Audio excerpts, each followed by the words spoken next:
जल्दबाजी एक शिक्षाप्रद कहानी।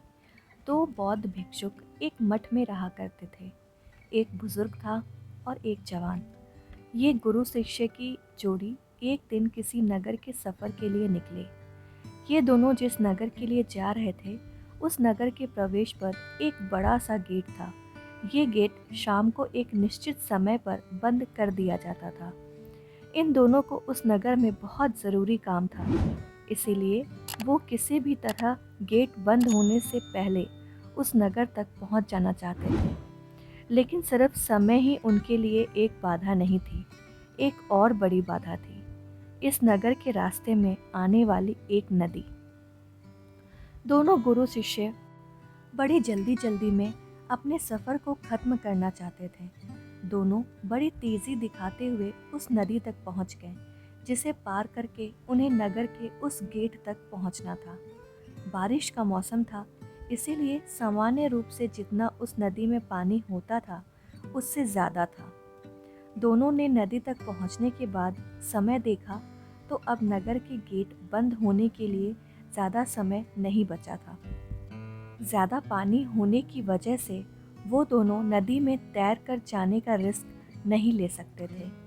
इसीलिए गुरु ने इधर उधर देखा तो उसे एक जगह पर एक नाविक बैठा हुआ नजर आया। गुरु ने नाविक को नदी पार कराने के लिए मना लिया।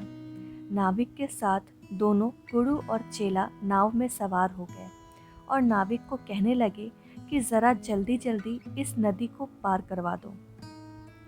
नाविक ज़रा अलग ही किस्म का था, शांत स्वभाव का आदमी था। नाविक बोला, जल्दी में कोई किसी मंजिल तक नहीं पहुंच सकता, जो भी होगा आराम से होगा। गुरु और चेले ने नाविक से कहा कि आराम से हम जाएंगे तो उस गेट के बंद होने के पहले नहीं पहुंच पाएंगे। नाविक बोला, आराम से जाओगे तो ही पहुंच पाओगे, जल्दबाजी करोगे तो नहीं पहुंच पाओगे। नाविक अपनी गति से बिना उनकी बात सुने उन्हें किनारे तक ले गया। किनारे पर आते ही गुरु और शिष्य ने बहुत जल्दबाजी दिखाई और वो गेट की तरफ दौड़ने लगे। नदी किनारे से गेट तक का रास्ता बड़ा पथरीला और झाड़ियों वाला था। जल्दबाजी में बूढ़े बौद्ध भिक्षुक का झाड़ियों में पैर फंसा और वो गिर गया।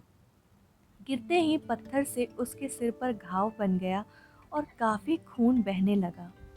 शिष्य ने, जो आगे निकल चुका था, वापस आकर अपने गुरु को उठाया और उनका घाव साफ किया। उन्हें बिठाया, तब तक नगर का दरवाज़ा बंद हो गया। अब उन्होंने उसी नाविक को मदद के लिए बुलाया और उसकी झोपड़ी में जाकर रात बिताने की व्यवस्था की। नाविक ने बोला, आप लोग मुझसे ज़्यादा ज्ञानी हैं, लेकिन मेरे थोड़े से ज्ञान पर, जो मैंने किताबें पढ़कर नहीं बल्कि अनुभवों से पाया था, आपने ध्यान नहीं दिया। अगर आपने मेरी बात मानकर आराम से गेट की तरफ गए होते तो आज आप मेरी झोपड़ी में रात बिताने के बजाय नगर में आराम से रात बिता रहे होते। दोस्तों, हम भी अपने जीवन में इसी तरह ज़रूरत से ज़्यादा जल्दबाजी दिखाते हैं और इसी जल्दबाजी में हम कुछ न कुछ ऐसी गलतियां कर बैठते हैं जो खुद ही हमें अपनी मंजिल तक पहुंचने से रोक देती है। माना कि मंजिल पर पहुंचना ज़रूरी है, लेकिन क्या उस मंजिल तक पहुंचने वाले रास्ते का, सफ़र का आनंद लेना ज़रूरी नहीं है? दोस्तों, इस कहानी के बारे में आपकी क्या राय है? कमेंट करके हमें ज़रूर बताइएगा। कहानी अगर पसंद आई हो तो वीडियो को लाइक, शेयर और ऐसे ही मज़ेदार कहानियाँ सुनने के लिए चैनल को सब्सक्राइब करके बेल बटन ज़रूर प्रेस कर लें। और पूरा वीडियो देखने के लिए आपका बहुत बहुत धन्यवाद।